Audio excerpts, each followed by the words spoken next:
తెలంగాణ రాష్ట్రంలో కాంగ్రెస్ ప్రభుత్వం చేసే కుట్రలు 420 హామీలని గాలికిడ్చి పెట్టి దాచుకునే స్కీమును క్రియేట్ చేసుకొని ఎమ్మెల్యేలు, మంత్రులు, ముఖ్యమంత్రి, ఎంపీలు వీళ్ళందరూ ఢిల్లీ టు తెలంగాణ, తెలంగాణ టు ఢిల్లీ ఈ దాచుకో స్కీమ్ల మీద దంద నడుస్తుంది. మరి రోడ్డు మీద ఎస్సీ, ఎస్టీ, బీసీ విద్యార్థులు, మైనారిటీ విద్యార్థులు రోడ్ ఎక్కి మా రియంబర్స్మెంట్, మా స్కాలర్షిప్స్ అని అడిగితే వాళ్ళ మీద కేసులు, వాళ్ళ మీద బెదిరింపు ఫోన్లు. కానీ విద్యార్థుల పక్షాన పెండింగ్ లో ఉన్న 8,000 కోట్ల గురించి ఏ ఒక్క రోజు కూడా కేబినెట్ లో మాట్లాడిన ముఖ్యమంత్రి, కానీ కేసుల విషయంలో విద్యార్థుల అంశాల మీద చేసుకోరా ఏమున్నదా అని చెప్పి గాలి మాటలు మాట్లాడుకుంటా గాలి గడిచిపెట్టిన 400 హామీలని గాలి గడిచిపెట్టిండు. మరి ముఖ్యమంత్రి గారు పదవి కాపాడుకోనికి పేద విద్యార్థులకు ఇచ్చే పైసలు కొంటవే రాహుల్ గాంధీకి ఇస్తుండు.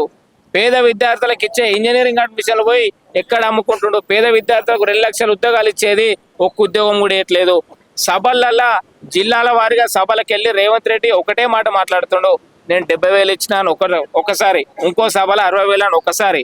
అంటే ఒక గంపగుత్త గుంపు మేస్త్రి మాట్లాడినట్టు గంపగుత్త ముచ్చట్టు మాట్లాడుతున్నా. కానీ ఎంతమంది అపాయింట్ అవుతారు, ఎంతమంది రిటైర్డ్ అవుతారు, ఎంతమందికి నోటిఫికేషన్ ఇచ్చిన, కానిస్టేబుల్ ఎంతమంది ఉన్నారు, గ్రూప్ 1 ఎంతమంది ఉన్నారు, గ్రూప్ 2 ఎంతమంది ఉన్నారు, గ్రూప్ 3 ఎంతమంది ఉన్నారు అనేది లెక్కలు తెలియని ముఖ్యమంత్రి గారు ఈ రోజు మన తెలంగాణ రాష్ట్రంలో విద్యార్థులతో ఆడుకుంటుండు, నిరుద్యోగులతో ఆడుకుంటుండు, పేద విద్యార్థులు ఎస్సీ, ఎస్టీ, బీసీలతో ఆడుకుంటుండు. కానీ ఈ రాష్ట్రంలో, తెలంగాణ రాష్ట్రంలో 8,000 కోట్లు బకాయిలు పెండింగ్ ఉన్నాయి. మూసీ సుందరీకరణకు 1,00,000 కోట్లు అప్పు దొరుకుతుంది, ఫ్యూచర్ సిటీకి అప్పు దొరుకుతుంది. కానీ పేద విద్యార్థులకు డబ్బులు ఇవ్వడానికి అప్పులు లేవు, ఎవడు రూపాయి ఇస్తలేడు.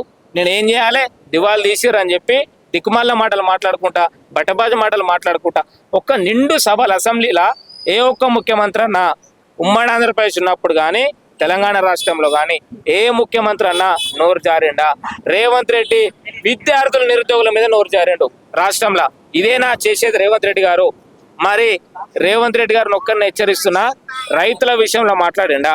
16 మంది ఎంపీలు ఉన్నారు, ఒక్కరన్నా పార్లమెంట్ లో విద్యార్థుల గురించి మాట్లాడారా, రైతుల గురించి మాట్లాడారా, రిజర్వేషన్ల గురించి మాట్లాడారా? మరి ఏం మీకనికున్నారు ఈ రాష్ట్రంలో?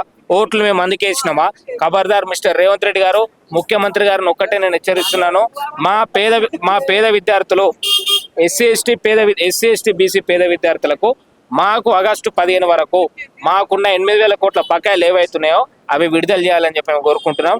రెండో అంశానికి వస్తే ఎస్సీ ఎస్టీ బీసీ విద్యార్థుల హాస్టల్స్, ఓన్ బిల్డింగ్స్ ఒక్కటి లేవు, పైప్ లైన్స్ చక్కగా లేవు, రెంట్స్ చక్కగా లేవు. ఏమన్నా అంటే మీ రేవంత్ రెడ్డి మీ ముఖ్యమంత్రే కదా, మీరు అడగాలి కదా అని చెప్పి ఓనర్లు కూడా మాతో అంటారు. వాళ్ళకు కూడా నేను ముఖ్యమంత్రి గారికి ఒకటే సమాధానం చెప్తున్నా, బోర్డు మీటింగ్ ఏర్పాటు చేయాలి విద్యార్థుల కోసం. విద్యాశాఖ నీ దగ్గర ఉంది కాబట్టి బీసీ శాఖ మంత్రి కూడా ముఖ్యమంత్రి గారి దగ్గరికి వెళ్ళాలి, బీసీల గురించి మాట్లాడాలి. సోషల్ వెల్ఫేర్ శాఖ మంత్రి గారు వెళ్ళాలి ముఖ్యమంత్రి గారి దగ్గరికి, సోషల్ వెల్ఫేర్ ఎస్సీల గురించి మాట్లాడాలి, ట్రైబల్ వెల్ఫేర్ మంత్రి గారు వెళ్ళాలి, మైనారిటీ మంత్రి గారు వెళ్ళి ముఖ్యమంత్రి గారి దగ్గర కూర్చొని మా బడుగు బలైన వర్గాల పేద విద్యార్థులు కానీ మా పేద కుటుంబాలకు కానీ అన్యాయం జరుగుతుందన్నా, మాకు ఇది పరిస్థితి అని చెప్పి మీరు ముఖ్యమంత్రి దగ్గర పోయి దండం పెడతారా, కాలు మొక్కుతారా మీ ఇష్టం. లేదంటే మీ ఒక్క కాన్వెన్ కూడా రోడ్డు మీద తిరగనీయం. మంత్రి క్వార్టర్స్ గేట్లు ఎక్కి మరి తుక్కు కొడతాం, గుర్తుపెట్టుకొని రాసి పెట్టుకొని క్యాబినెట్ మంత్రులు. మీరు దాచుకొని పదవులు తీసుకున్నారా? ప్రజాపాలన అని చెప్పేసి ప్రజల్ని పట్టించుకోవాలి. కానీ ప్రజాపాలన ప్రశ్నిస్తే కేసు, ఊ అంటే కేసు, ఉచ్చబోతే కేసు, జే అంటే కేసు. ఇదేనా మీరు చెప్పింది? ఇదేనా? గ్రామాలలో తిరిగి మేము కేసులు పెడతాం, మమ్మల్ని అడిగితే మేము మీ మీద కుట్రలు చేస్తాం, మీకు రూపాయి ఇయ్యమని చెప్పి ఇదేనా? ఏమో ఉన్నాయని వచ్చినానంటారు రాష్ట్రానికి. ఒక ముఖ్యమంత్రి హోదాలు ఉండి అదేనా మాట్లాడేది? మిస్టర్ రేవంత్ రెడ్డి గారు, మేము విద్యార్థుల పక్షాన ఒకటే హెచ్చరిస్తున్నాం, మాకు తక్షణమే బకాయిలు 8,000 కోట్లు ఉన్నాయి, తక్షణమే చెల్లించాలి. మాకు యూనివర్సిటీకి 1,000 కోట్లు ఇచ్చిండు అన్నాడు, ఇప్పటి వరకు ఉసురు లేదు, కసురు లేదు. 1,000 కోట్లు ఎక్కడ కాకెత్తుకపోయిందో నాకు తెలియదు. కుల వృత్తులకు అని చెప్పేసి 600 కోట్లు అప్పు తెచ్చిండు.